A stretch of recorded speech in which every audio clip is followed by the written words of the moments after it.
शलोम, हम आपका स्वागत करते हैं इस सुसमाचार के कार्यक्रम में जिसका संदेश है चुनाव आपका है।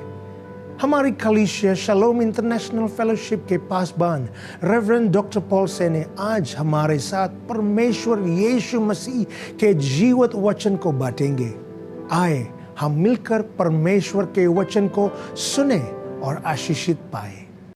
This evening we're going to talk about consequences of building our own building. अपनी खुद की बिल्डिंग बनाने के परिणाम क्या होते हैं, इसके बारे में आज हम यहाँ पर चर्चा करने वाले हैं। According to Haggai chapter 1 and verse 6, हग्गई अध्याय 1 वचन 6 के अनुसार अगर हम देखें तो पाएंगे, You have sown much and bring in little. You eat but do not have enough. You drink but you are not filled with drink. You clothe yourself but no one is warm. And he who earns wages to put into a bag with holes. तुमने बहुत बोया परंतु थोड़ा काटा, तुम खाते हो परंतु पेट नहीं भरता, तुम पीते हो परंतु प्यास नहीं बुझती, तुम कपड़े पहनते हो परंतु गर्माते नहीं, और जो मजदूरी कमाता है वो अपनी मजदूरी की कमाई को छेद वाली थैली में रखता है। Hallelujah. You know, verse 9 through verse 11. Let's look through this verse. वचन 9 से वचन 11 भी आइए यहाँ पर हम पढ़ लेते हैं। Still on the first chapter. अध्याय 1 में से हम पढ़ते हैं। You look around, you look for much, but indeed it came to little. And when you brought it home, I blew it away. Why, says the Lord of hosts? Because of my house that is in ruins, while every one of you runs to his own house. तुमने बहुत उपज की आशा रखी परंतु देखो थोड़ी ही है, और जब तुम उसे घर ले आए तब मैंने उसको उड़ा दिया। सेनाओं के यहोवा की ये वाणी है, ऐसा क्यों हुआ? क्या इसलिए नहीं कि मेरा भवन उजाड़ पड़ा है और तुम में से प्रत्येक अपने अपने घर को दौड़ा चला जाता है। And so verse 10 says, Therefore the heavens above you withholds the dew and the earth withholds its fruits. वचन 10, इस कारण आकाश से ओस गिरना और पृथ्वी से अन्न उपजना दोनों बंद हैं। Verse 11, For I called for a drought on the land and the mountains on the grains and the new wine and the oil, on whatever the grounds bring forth, on men and livestock and all the labor of your hands. वचन 11, मेरी आज्ञा से पृथ्वी और पहाड़ों पर और अन्न और नए दाखमधु पर और ताजे तेल पर और जो कुछ भूमि में उपजता है उस पर और मनुष्यों और घरेलू पशुओं पर और उनके परिश्रम की सारी कमाई पर भी अकाल पड़ा If we है। are doing things the wrong way, surely God's blessing is hindered in our lives. अगर हम कुछ काम गलत तरीके से करते हैं तो अवश्य ही हमारे जीवन में परमेश्वर की आशीषें रुक जाती हैं। So very often, whether you realize or you don't realize, there are things that you do that hinder the blessings of God in your life. That is why we need to make right our walk. और इसीलिए चाहे आप इसे जाने या न जाने, लेकिन ऐसी कुछ बातें हैं जो परमेश्वर के साथ में हमारे चलने में रुकावटें डालती हैं। इसलिए हम किस तरह से चल रहे हैं उसे हमें देख लेना होगा। And in this scripture here it says, Therefore, for I call for a drought. और ये कहता है इसलिए मैंने अकाल भेजा है। And so many times I personally believe, those who serve the Lord and those who walk with the Lord, their lives are blessed. और इसीलिए मैं व्यक्तिगत रीति से विश्वास करता हूँ, जो परमेश्वर के द्वारा बुलाए गए हैं, जो उसके अनुसार चलते हैं, वो तो आशीषित होते हैं। And I prioritize God and His kingdom. मैं परमेश्वर को और उसके राज्य को प्राथमिकता देने वाला व्यक्ति हूँ। Oh, our lives will be blessed. हमारा जीवन निश्चय ही आशीष पाएगा। I'm not saying there is not going to be testings or trials. मैं ये नहीं कह रहा हूँ कि हमारे जीवन में न तो परखा जाना होगा और ना ही किसी तरह से कोई परीक्षाएं आएगी। But you know, when we go through them, we go through with the Lord Jesus and the outcome is even better than before. लेकिन जब हम ऐसी परिस्थिति में होते हैं तो हम यीशु मसीह के पास में जाते हैं और इसका जो परिणाम है वो तो पहले से भी बेहतर होता है, पहले से भी बहुत अच्छा होता है। And here in verse 11 he said, For I call a drought because the people were not listening, were not doing what God wants them to do. वचन 11 में कहता है इसीलिए अकाल पड़ा है। क्यों? क्योंकि जो भी मैंने लोगों से कहा है वो उसे नहीं सुन रहे हैं। मैंने उन्हें जो करने के लिए कहा है वो उसे नहीं कर रहे हैं। And so God will not provide for his people materially और इसीलिए परमेश्वर अपने लोगों के लिए यहाँ पर भौतिक रीति से प्रयोजन नहीं करते हैं unless they build what he wants them to build. जब तक कि वो उसे न बनाए जो कि परमेश्वर चाहते हैं कि वो बनाते चले जाएं। And so we can imagine that the people of God are depressed. तो हम इस बात की कल्पना कर सकते हैं कि परमेश्वर के जो लोग हैं वो तो व्याकुल हो जाते हैं And they are discouraged because of the drought. और वो तो अकाल के कारण निराश हो जाते हैं। Even though they work hard, their crops and their livestock were affected. हालांकि वो कड़ी मेहनत तो करते हैं लेकिन फिर भी उनके पशुओं पर और उपज पर असर पड़ता है। When God is neglected, nothing works right. जब परमेश्वर हमें अनदेखा करते हैं तो हमारे जीवन में कुछ भी सही तरीके से काम नहीं करता है। Could you imagine if we are in this position? कल्पना कीजिए कि अगर हम इस तरह की परिस्थिति में हैं, इस तरह की दशा में हैं, We would pray fervently. तो हम बड़ी मजबूती से प्रार्थना करते हैं। Our prayers will be fervent. हमारी जो प्रार्थनाएं ये तो बहुत ही मजबूत होती हैं। And may we say that it was the work of Satan. और हम इस तरह से कहते हैं कि देखिए ये तो शैतान का काम है। But it was the Lord who called for the drought on the land. लेकिन ये तो परमेश्वर है जिसने उस देश में अकाल पड़ने दिया है। Many times we blame the devil for our problems. कई बार हम अपनी समस्याओं के लिए शैतान पर दोष लगाते हैं। But we must always ask God first if we made a mistake to cause this problem. लेकिन हमें सबसे पहले परमेश्वर से पूछना होगा कि क्या इस समस्या के लिए हमने कोई गलती की है, क्या हमसे कोई गलती हुई है। Is it because of our sin? Is it because of our rebellion? Is it because of our stubbornness? Whatever it is, it's a mistake that you have done that caused that problem perhaps. क्या ये हमारे पाप के कारण है, क्या ये हमारी ढिठाई के कारण है या बलवे के कारण है? कौन सी बात है जिसके कारण ये सारी समस्याएं आई हैं? And then if that is so, we need to repent and ask God for forgiveness. और वहीं पर हमें पश्चाताप करना है और परमेश्वर से क्षमा मांगनी है। And so maybe our priorities are wrong. तो शायद हो सकता है कि हमारी प्राथमिकताएं गलत हो, Or even our ways are wrong. या फिर हो सकता है कि हमारे मार्ग गलत हो, Or we have an attitude problem. या फिर हो सकता है कि हमारी मनोदशा की कोई समस्या हो। And that is why we cannot submit to the word of God. We cannot submit to God and his church. और हम इसीलिए परमेश्वर के वचन के लिए और परमेश्वर के लिए और परमेश्वर की कलीसिया के लिए अपना समर्पण नहीं कर सकते हैं। Or we are too proud to admit. या फिर हम इतने घमंडी होते कि अपनी गलती नहीं मानते। We are too proud to admit that we have made a mistake. We have sinned or we have rebelled or whatever it is. हम इतने घमंडी होते हैं कि हम इस बात को नहीं मानते हैं कि हमने पाप किया है, हमने बलवा किया है या फिर हमने प्रभु के विरुद्ध में कुछ किया। Or maybe you are building your own kingdom या हो सकता है कि आप खुद अपना राज्य बनाते जा रहे हैं without considering what God wants. परमेश्वर क्या चाहते हैं इस बात की ओर ध्यान दिए बिना आप खुद के लिए कुछ कर रहे हैं। So here God people were not doing what God required of them. यानी परमेश्वर इनसे जो चाहते थे, यहाँ पर परमेश्वर के लोग उस तरह से काम नहीं कर रहे थे। Or they were building their own things and establishing themselves in their land. और वो तो अपनी चीजों को बनाते चले जा रहे थे और अपने देश में वो अपने आप को ही स्थापित कर रहे थे। So when we fail to put God first and his kingdom first, जब हम परमेश्वर को और उसके राज्य को पहला स्थान देने में चूक जाते हैं तो फिर or even his will for us, we are neglecting God. यहाँ तक कि हमारे लिए परमेश्वर की जो इच्छा है उसमें हम परमेश्वर को ही अनदेखा करने लग जाते हैं। We are no difference with the people in Haggai's time then. तो फिर निश्चय ही हग्गाई के समय में जो लोग थे, हम लोग तो उनसे अलग नहीं हैं। And then therefore many things can become haywire in our lives. और इसीलिए हमारे जीवन में बहुत सी गड़बड़ियां आ सकती हैं। Our family, our finances, हमारा जो परिवार है, यहाँ तक कि हमारे धन में, our work. हमारे कामों में, Oh, there's so many chaos. We can still pray and pray and pray, but our motives are out. Our sets are wrong. और हम तो बहुत ही गड़बड़ी का सामना करते हैं, लेकिन अगर हमारे मकसद गलत हैं, अगर हमारे उद्देश्य गलत है तो हम कुछ नहीं पाएंगे। And so our works are affected और इसलिए हमारे कामों पर इसका असर पड़ता है। because most of us क्योंकि देखिए हम में से ज्यादातर लोग or most of our choices have eternal significance consequences. क्योंकि हमारे जो ज्यादातर चुनाव होते हैं उसका तो अनंत काल का परिणाम होता है। And that is why we need to make the right choices. और इसीलिए हमें बिल्कुल सही चुनाव करने पड़ते हैं, हमें सही चुनाव करना होता है।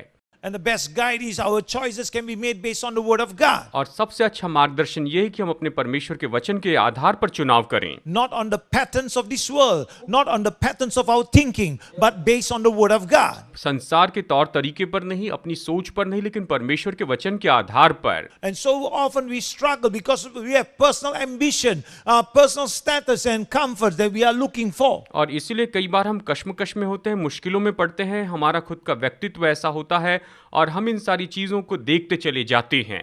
It's only when God's people begin to build God's house that would provide for them. जब परमेश्वर के लोग केवल परमेश्वर का भवन बनाने के बारे में सोचेंगे, केवल उसी समय परमेश्वर उनके लिए प्रयोजन करते चले जाएंगे। Let me emphasize it once again. It is only as God's people start to build God's house that would provide for them. जब परमेश्वर के लोग परमेश्वर का भवन बनाने के बारे में सोचेंगे, केवल तभी परमेश्वर अपने लोगों के लिए प्रयोजन करते चले जाएंगे। This may not be an absolute truth applicable to every situation. लेकिन जरूरी नहीं कि हर एक परिस्थिति में इसी सच्चाई का उपयोग हो। But it was true in the experience of the Israelite in the generation of Haggai. लेकिन हग्गई की जो पीढ़ी थी उस समय के इस्राएलियों के जीवन में ये बात तो सच थी। So how can it not be an absolute truth? तो कैसा ये पूरी तरह से सच्चाई नहीं हो सकती है? But to a great extent it will be truth today. निश्चय ही अगर देखा जाए तो आज बहुत हद तक ये बात पूरी तरह से सच है। Our logic will play with us and tell us this is not absolute truth. हमारा व्यवहारिक ज्ञान जो है वो हमसे खिलवाड़ करेगा और हमसे इस तरह से कहेगा कि देखो ये बात तो पूरी तरह से सच नहीं है। But it will be true today. लेकिन आज ये बात पूरी तरह से सच हो जाएगी। If it is written in the word of God, अगर ये परमेश्वर के वचन में लिखा हुआ है, the word of God is inspired by God. परमेश्वर का वचन तो परमेश्वर की प्रेरणा से लिखा गया है। And this is the absolute truth. और यही पूरा सत्य है, सच्चाई है। If it's written in here, it is beneficial for us. अगर ये यहाँ पर लिखा हुआ है तो ये हमारे ही लाभ के लिए है। Yet we know that God still does look after his people, even though they often seek their own welfare. हालांकि हम देखते हैं कि परमेश्वर के लोग तो अपनी ही भलाई ढूंढते चले जाते हैं, लेकिन फिर भी परमेश्वर अपने लोगों के लिए भलाई चाहते हैं। Or their own kingdom. लोग अपना ही राज्य बनाना चाहते तो हैं। So wealth is not a sure indication. और इसलिए धन जो है ये तो स्पष्ट रूप में दिखाने वाली बात नहीं है। So wealth is not a sure indication concerning the individual is doing God's will. देखिए, धन इस बात को नहीं दर्शाता है कि हाँ ये व्यक्ति जो है ये तो परमेश्वर की इच्छा को पूरी कर रहा है। So wealth can be a blessing. यानी धन तो आशीष हो सकता है, But we need to recognize that something that isn't said very often in our prosperous culture. लेकिन निश्चय ही हमें इस बात को समझना होगा कि हमारी संपन्नता की इस परंपरा में कुछ कहा नहीं जाता है। You know, today everybody thinking that if I am blessed, I am in the will of God. I want to tell you, not necessarily. आज देखा जाए तो लोग ये कहते हैं कि अगर मैं आशीषित हूँ तो मैं परमेश्वर की इच्छा में हूँ, लेकिन मैं कहना चाहूँगा कि ये बात तो पूरी ज़रूरी नहीं है। So like I said again, जैसे मैंने पहले कहा है, फिर से कहता हूँ, we need to recognize something that isn't said very often in our prosperous culture. हमारी संपन्नता की परंपरा में जो नहीं कहा जाता है उन सारी बातों को हमें पहचान लेना चाहिए। Wealth can be a dangerous blessing. जो धन है ये तो सच में बहुत ही खतरनाक ऐसी आशीष हो सकती है। धन हमारे लिए बहुत खतरनाक आशीष हो सकती है। It's a temptation also to take you away from God. और ये तो परीक्षा भी है जो हमें परमेश्वर से दूर लेकर चली जाती है, हमें प्रभु से दूर करती है। Increased wealth always result in increased potential.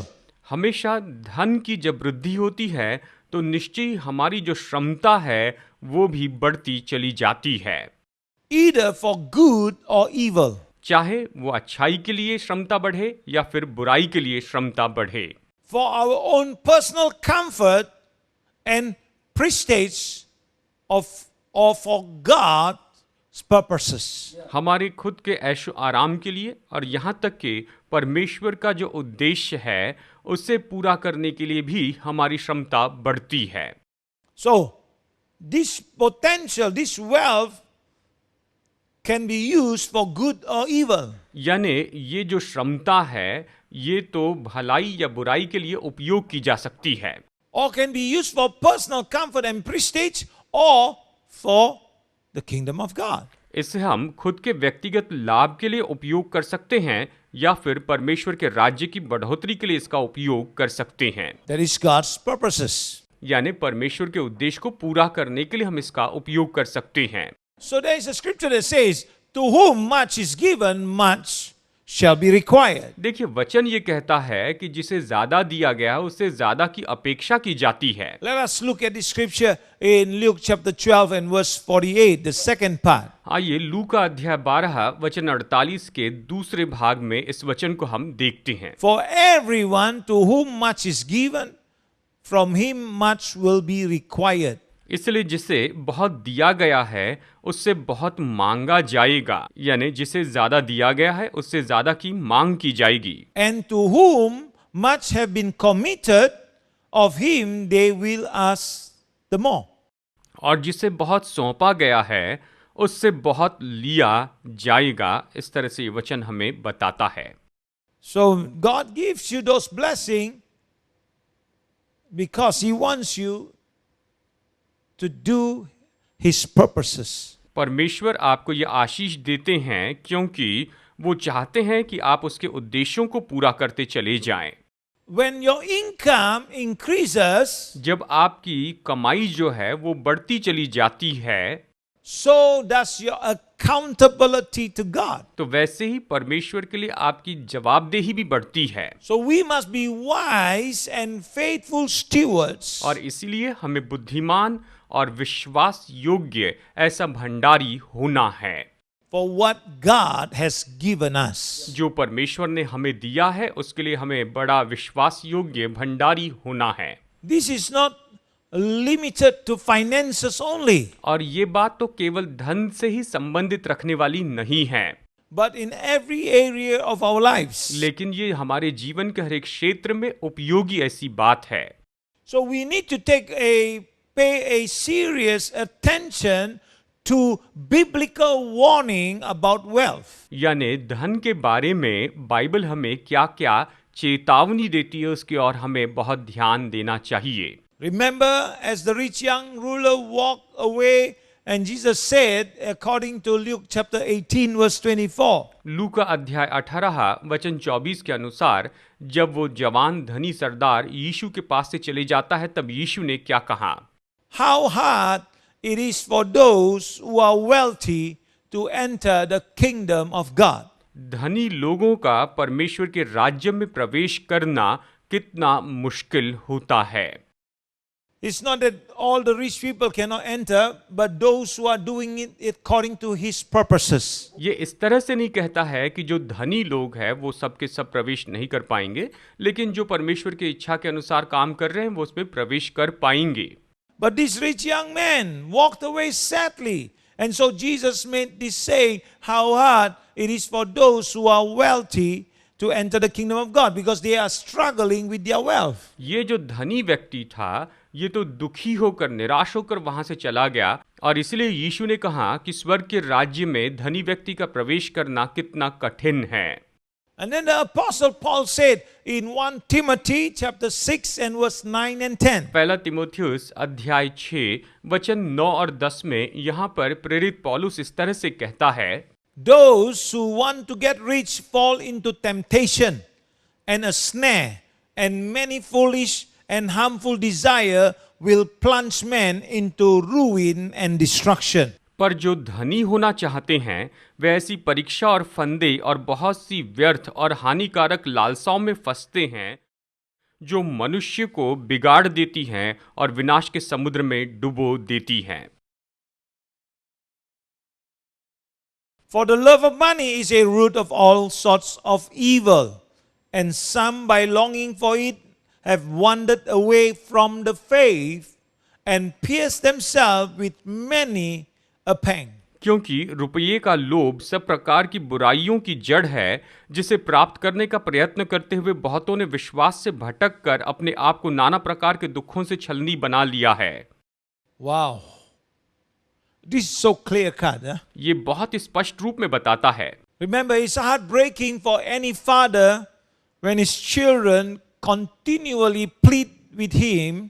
ये तो किसी भी पिता के लिए दिल तोड़ने वाली बात होगी जब उसके बच्चे बस निरंतर यानी हमेशा Only because they want things from their father, क्योंकि वो अपने पिता से केवल वस्तुएं चाहते हैं, वो अपने पिता से कुछ चीजें प्राप्त करते रहना चाहते हैं, rather than coming to the father because they want to spend time with the father. इसके बजाय कि वो पिता के पास में आए और पिता के साथ में समय बिताने की इच्छा रखे, वो बस केवल चीजें मांगने के लिए आते हैं। The father would love it if the children would come to him throughout the day because they enjoy spending time with him. पिता को ये बात पसंद आएगी कि उसके बच्चे दिन भर उसके पास में आते रहते हैं, उससे बातें करते रहते हैं, क्योंकि उन्हें उनके साथ में समय बिताना अच्छा लगता है, Without any ulterior motives. बिना किसी छिपे हुए मकसद से। So what believers need to do today? इसीलिए तो आज विश्वासियों को क्या करना चाहिए? We should be concerning in seeking God, for He is pleased. हमें निरंतर परमेश्वर को खोजने के बारे में परवाह करनी है, क्योंकि वो इससे प्रसन्न होते हैं, So that we can please Him rather than to look for Him solely for the provision. तो हमें परमेश्वर को खोजते रहना है, इसके बजाय कि केवल हमारे प्रयोजन के लिए हम उसे खोजते चले जाएं, हमें उससे संगति के लिए खोजते जाना है। So many people, so many Christians always go to God just for things or just for their needs. बहुत से विश्वासी, बहुत से लोग परमेश्वर के पास केवल कुछ वस्तुओं को प्राप्त करने के लिए जाते हैं। So very few, or can I say the remnant, ऐसे तो बहुत ही कम है, या मैं कहूँ जो छुड़ाए हुए लोग हैं, that really seek God for who He is ऐसे बहुत कम लोग हैं जो परमेश्वर कौन है इस बात को खोजते हैं, and not for ulterior motives. बाहर के दूसरे और किसी मकसद के लिए नहीं खोजते हैं। So if you are listening this evening इसलिए अगर आज आप मुझे सुन रहे हैं and if you realize that you have some ulterior motives, get your lives right before God and repent and get your lives in accordance to what He wills. और अगर आप जानते हैं कि आप परमेश्वर को किसी और उद्देश्य के लिए ढूंढ रहे हैं, तो आप अपने जीवन को सही कर लीजिए और सही उद्देश्य के साथ में आप परमेश्वर को खोजने और उसे ढूंढने लग जाइए। And so according to Matthew 6 and verse 33, और इसलिए मत्ती अध्याय 6 वचन 33 के अनुसार, but seek ye first the kingdom of God and His righteousness, and all these things shall be added unto you. इसलिए पहले तुम परमेश्वर के राज्य और उसकी धार्मिकता की खोज करो, तो ये सब वस्तुएं भी तुम्हें मिल जाएंगी। So what He's trying to tell us here is to importantly aim at striving after His kingdom. यहाँ पर ये इस तरह से कह रहा है कि हमें उसके राज्य की खोज करने के लिए लक्ष्य बनाकर आगे बढ़ना है। And then this righteousness is way of doing and being right. और धार्मिकता का मतलब है उसके काम करना और सही तरीके से उसे करते जाना। It means our attitude and our character of God must display through our lives. इसका मतलब ये है कि हमारी मनोदशा में और हमारे व्यवहार के द्वारा परमेश्वर का चरित्र दिखाया जाए। And then all those things shall be added unto us. और तब ये सारी जो वस्तुएं हैं वो हमें दे दी जाएगी। So if we seek first his kingdom and his righteousness, यानी अगर हम पहले उसके राज्य और उसकी धार्मिकता की खोज करते हैं you don't have to worry about your personal needs तो फिर आपको अपनी व्यक्तिगत जरूरतों के लिए चिंता करने की जरूरत नहीं, or your lack of finances. या आपके धन की कमी की परवाह करने की जरूरत नहीं। God's word say we are more valuable than the birds, परमेश्वर का वचन कहता है कि हम तो पक्षियों से ज्यादा कीमती हैं, and that he clothes the grasses. और परमेश्वर तो घास को भी इतने उत्तम वस्त्र पहनाते हैं। So if we sow for his kingdom, और इसीलिए अगर हम उसके राज्य के लिए बोते हैं, be it in our finances, our time, चाहे वो हमारे धन के क्षेत्र में हो या फिर हमारे समय के बारे में हो, our resources and talents, हमारे जो स्रोत हैं वो और हमारी जो महारत है, योग्यता है वो, we do not need to worry or have fear of lack. तो हमें चिंता नहीं करनी है, कमी घटी से डरना नहीं है। Even though we are going through tough times financially, हालांकि हम आर्थिक रीति से मुश्किल समय में से क्यों ना होकर चले जाएं। वाह, क्या तो अद्भुत परमेश्वर का वचन है। हम विश्वास करते हैं कि पवित्र आत्मा के द्वारा आपको वचन स्पष्ट रीति से समझ आया होगा। अगर आप इस सेविकिया से आशीषित हुए हैं और आप आशीष का कारण बनना चाहते हैं तो कृपया आपके दान अर्पण को इस अकाउंट पर जो स्क्रीन पर दिखाया जा रहा है उस पर भेज सकते हैं। यदि आपके पास परमेश्वर का वचन को सुनने के बाद एक गवाही है या एक टिप्पणी है तो कृपया हमें ईमेल भेजिए। यदि आपको कोई भी प्रार्थना विषय है तो कांटेक्ट नंबर पर हमें संपर्क जरूर करिए। अगले सप्ताह इस समाचार के कार्यक्रम चुनाव आपका है देखना ना भूलिए। हम प्रार्थना करते हैं परमेश्वर यीशु मसीह के अनुग्रह हम सब पर बनी रहे। आमीन।